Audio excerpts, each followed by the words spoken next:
There are many, many versions of the story, but the most plausible go like this. At the Army's 509th Airfield, outside of the town of Roswell, strange blips had been tracked all night, on July 1st, 1947. Nearby radar at White Sands, the Army's guided missile base where test launches of German V-2 rockets had been taking place since the end of the war, also picked up strange signals, as did the nuclear testing facility at Alamogordo.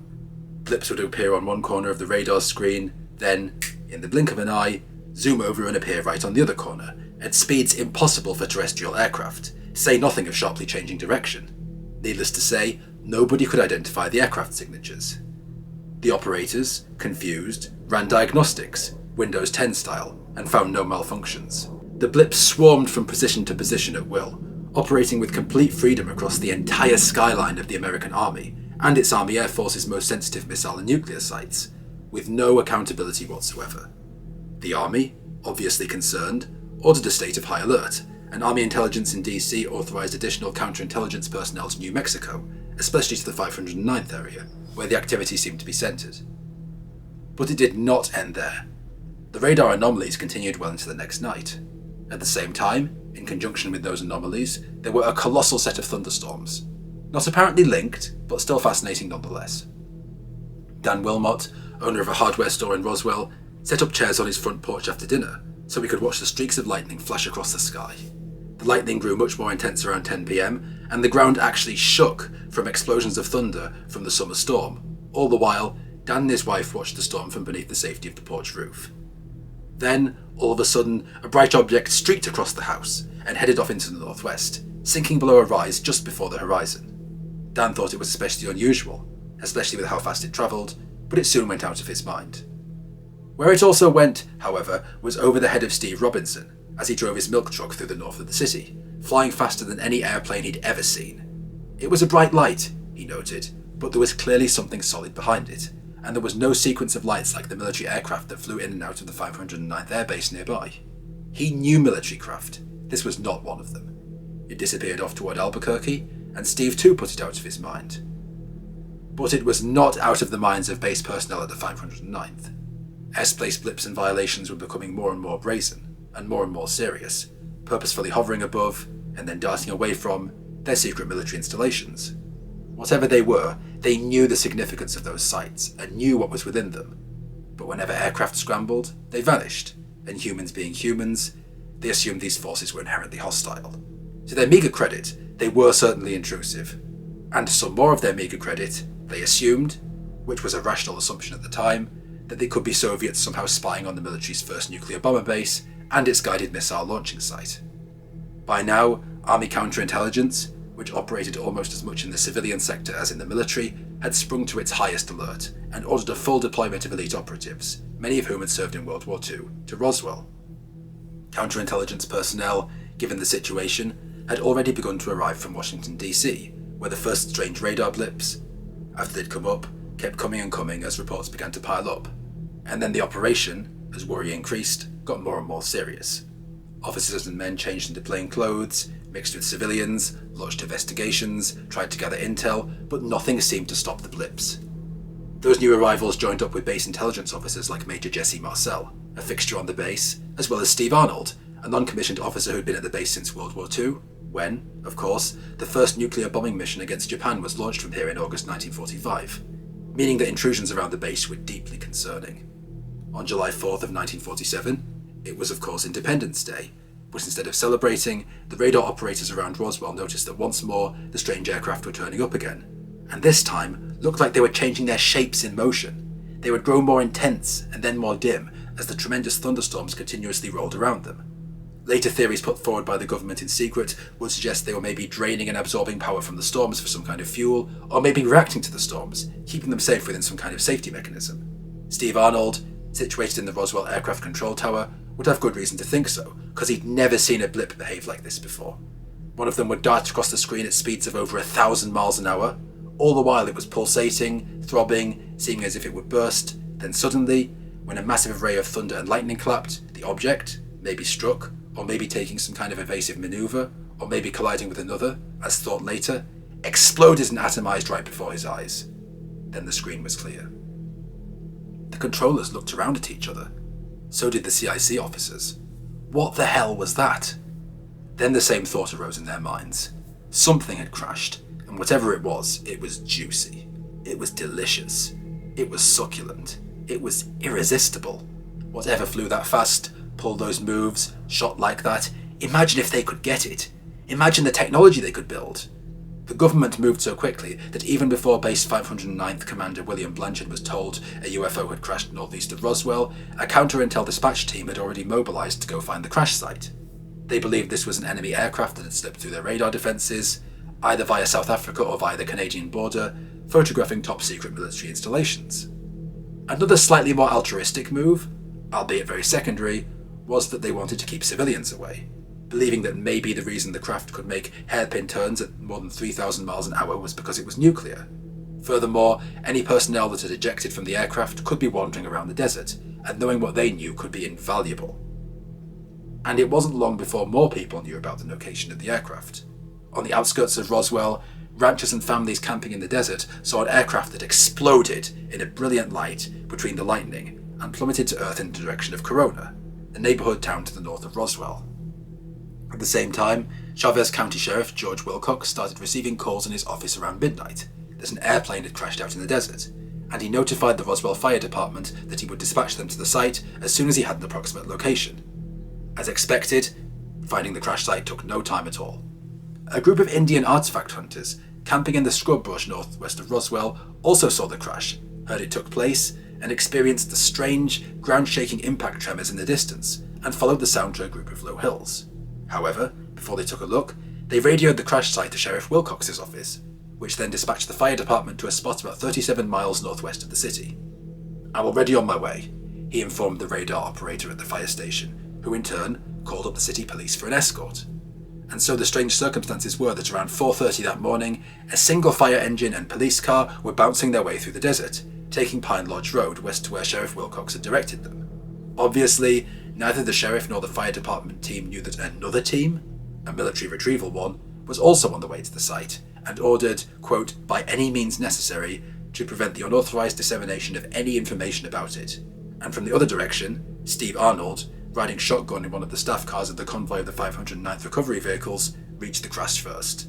A military policeman was already there and setting up sentries, and an engineer, also there, was already setting up floodlights around the area. But he was the first officer, the first man of rank, to get a glimpse of the crashed aircraft. And it wasn't like any aircraft he'd ever seen. Apart from some rubble, it was overwhelmingly intact. It hadn't broken apart like a normal airplane would, and that was just the start. Not only was heat still rising from it, 4 hours after it came down, but it was silver all over, small, looked like a flying wing, had 2 fins, and was curiously intact, largely save for the big broken seam down the side and some crumpled portions. And then they saw the little grey figures, sprawled across the ground. There were 4 of them.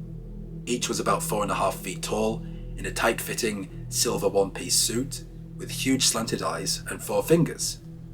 "Hey, this one's alive!" Arnold heard someone cry out, and sure enough, one of the figures was struggling on the ground. Along with the medics, he ran over to it and watched as it shuddered and cried.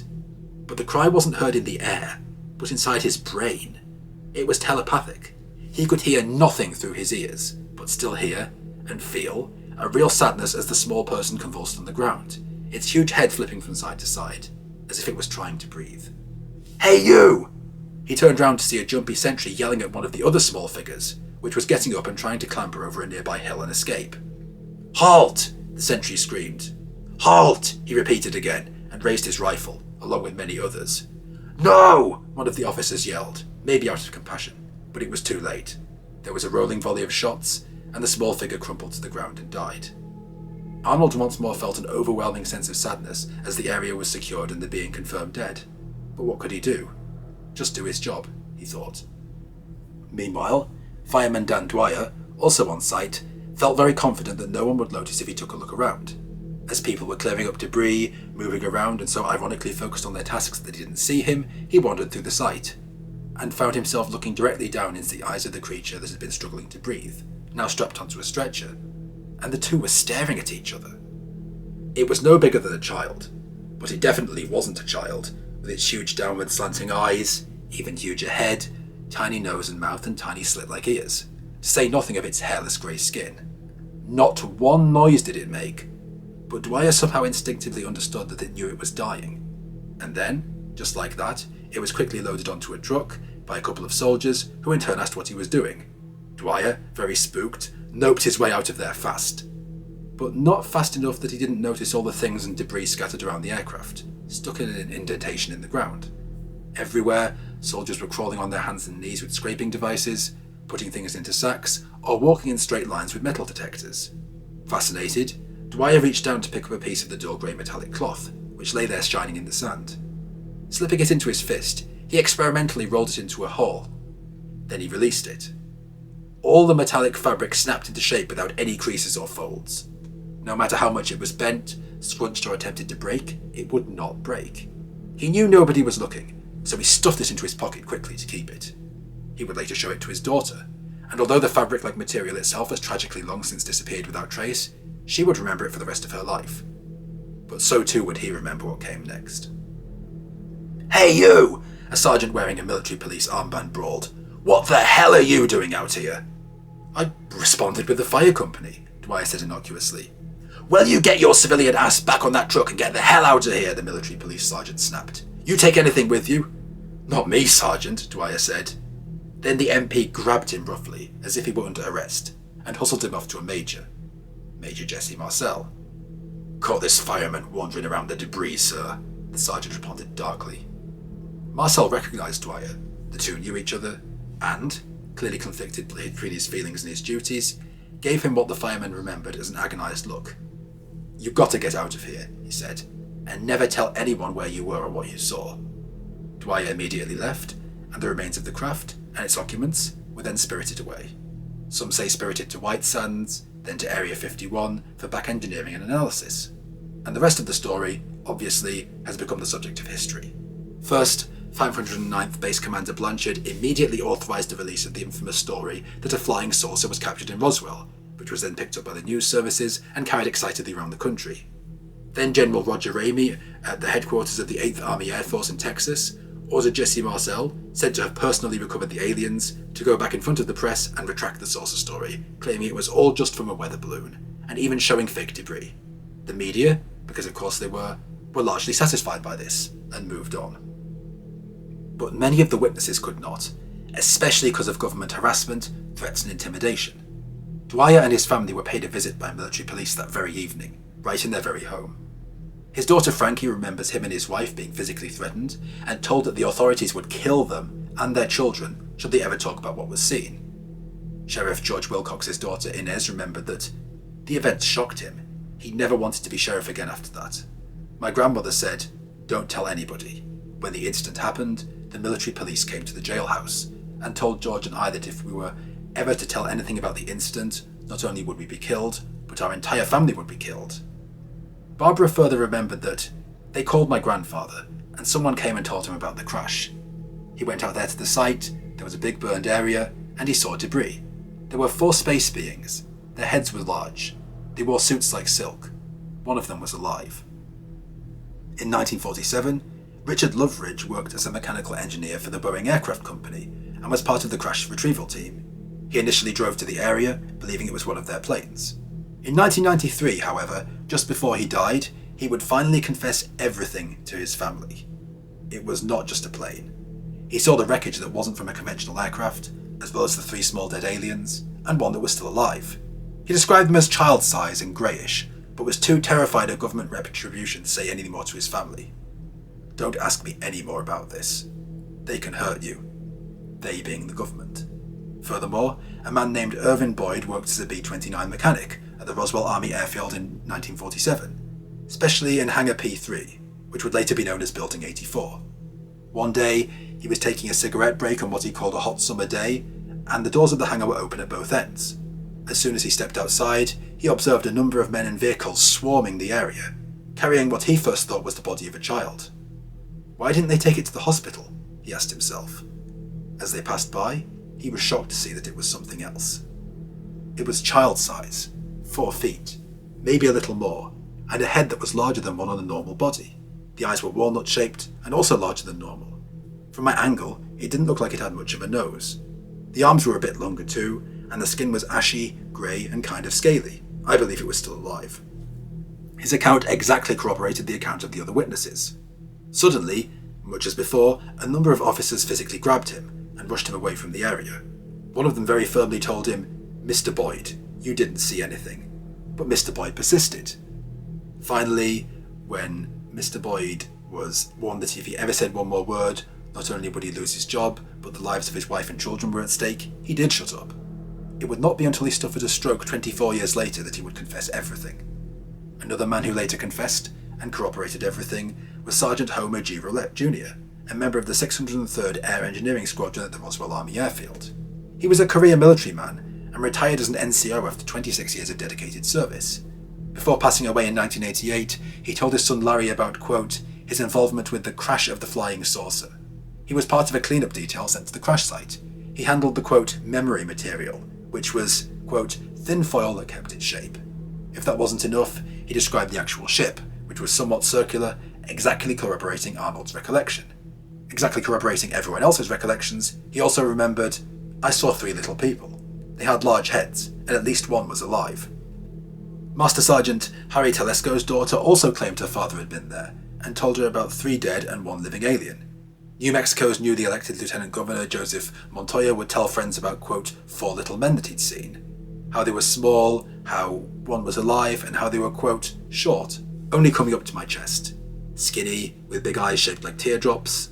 The mouth was real small, like a knife cut across a piece of wood, and they had large heads, and would always caution, quote, it's too dangerous to talk about, and that the government will get you. Many similar witnesses came forward, including a nurse who vanished, later claimed to be dead by the military, who talked about, quote, very smelly alien bodies undergoing autopsies at the Army airfield. Private First Class Eli Benjamin, who claimed to have escorted the bodies from Hangar P3 to the base hospital, civilian contractor Roy Musa, who was painting at the base that day, Miriam Bush, a secretary at the hospital itself, and many more, all of whom would later claim they had been intimidated or terrified into silence in some way. Another witness, however, who could not be intimidated was Colonel Philip J. Corso, and he too would have a spacecraft-linked experience that would change his entire life. Then Major Philip Corso, a veteran of Korea, decorated 19 times, who had worked for 2 US senators and was highly prestigious, one day at White Sands, caught a soldier out of bounds. He'd been asked to guard a warehouse on the base, and several crates were inside, marked top secret. The corporal, breaking every rule, had opened the crates and looked inside, and now looked just as traumatized from the contents as from the consequences. Intrigued, Corso took a look inside himself, and was also mortified. Packed inside the crates, in dry ice, were 3 bald, hairless, large-eyed, parchment-skinned beings, exactly as the others had described. There was paperwork and an Army intelligence report, mentioning that these were the creatures from Roswell, as well as some of the debris. Corso covered them back over, told the corporal to never tell anyone what they'd seen, and went on with his life, trying best to forget this galaxy-shattering revelation. But try as he might, he simply could not get it out of his mind, even 15 years later.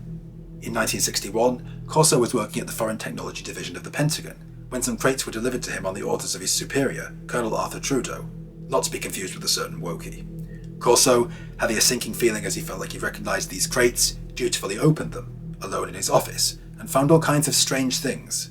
Things his position, which usually involved stripping down Soviet MiGs and reverse engineering them, was not prepared for. Inside, one of them was a file detailing the Roswell crash, and multiple things found there, including some of the things themselves. First, he found a set of skin-thin eyepieces, which, a file explained, when worn across the eyes, could enable one to see in the dark. Night vision. Then he found a set of filaments that conducted light. You pointed toward the light at one end and they lit up on the other. Fiber optics. Next he found some wafer-thin squares of metal, covered in strange hieroglyphic-like patterns. Circuit boards. Then, once again, some dull, grey aluminium-like foil. But he could not bend or break or change it, no matter how hard he tried. Another file described a device that looked like a torch, but produced a laser beam so precise that it could slice through cells with minimal burns. And when he read of cattle mutilations, he put 2 and 2 together. The aliens were clearly here on scientific and military reconnaissance teams, very interested in Earth's armies, resources and animals. In his report to Trudeau, given that the aliens talked of in the file had no sex organs and were identical, he concluded that they were reproducing through cloning, scouting out Earth, and reverse engineering was necessary to master their technology. That way, Earth had some form of potential defence. However, there was a problem here. Despite the revisionism expressed today, back then, as it is to anyone studying the documents today, it was clear there was significant Marxist, communist and pro-Soviet infiltration of the American government. Corso and Trudeau deemed it too dangerous to farm the alien devices and technology out to scientists. Scientists talked to one another. Many of those scientists were, quote, former Nazi scientists, in quotes, and were inherently ideologically unreliable as it is. And even worse, those with Marxist sympathies, especially those of Soviet origins or ethnicities, might even leak the alien devices to the Soviets or pro-Soviet satellite authorities back in their Warsaw Pact homes or nations of origin, creating an intelligence nightmare. So, the better decision, in their eyes, was to farm the alien devices out to private companies and contractors.